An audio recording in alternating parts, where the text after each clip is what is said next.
నమస్తే అని చెప్పి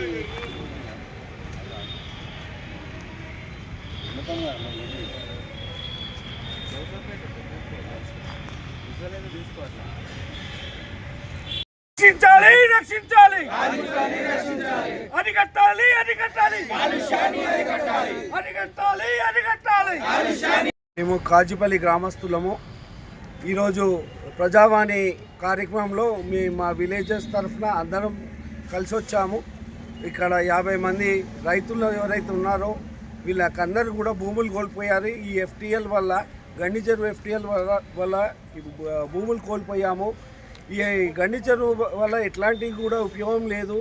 కాలుష్యం, డ్రైనేజ్ నీళ్ళు, మొత్తం మా అండర్ గ్రౌండ్ వాటర్ కూడా సమస్యలు ఎత్తుతున్నాయి.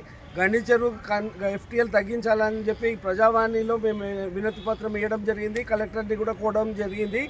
మాతో పాటు మా గ్రామ జేఏసీ సభ్యులు కూడా వచ్చారు. కాలుష్యానికి కెమికల్ ఇండస్ట్రీస్ వల్ల కాలుష్యంతో పోరాడుతున్నాము.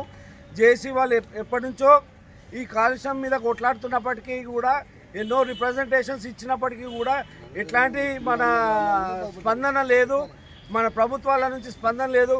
దయచేసి జేఏసీ వాళ్ళు ఇచ్చిన పత్రాలకు మీరు జవాబు చెప్పాల్సిన అవసరం ఉంది. తక్షణమే చర్యలు తీసుకోవాలి, కెమికల్ పరంగా కానీ. అండ్ ఈరోజు మన ధర్మి చెరువు, గండి చెరువు విషయంలో కూడా ఈ కాలుష్యం అనేదే మెయిన్ ఎజెండా ఉన్నది. ఈ కాలుష్యం పోయినట్టయితే మా గ్రామం మొత్తం రైతుల భూములు కాపాడుకున్న వాళ్ళమైతే మా ఆరోగ్య భద్రత కూడా ఏర్పడుతుంది. ఇది మా గ్రామాన్ని మెడికల్ ఎమర్జెన్సీలో డిక్లేర్ చేయాలని మేము కోరుతున్నాం. ఈ ఆరోగ్య సమస్యలతో మేము ఎదుర్కొంటున్నాం. జై కాజిపల్లి, రక్షించాలి.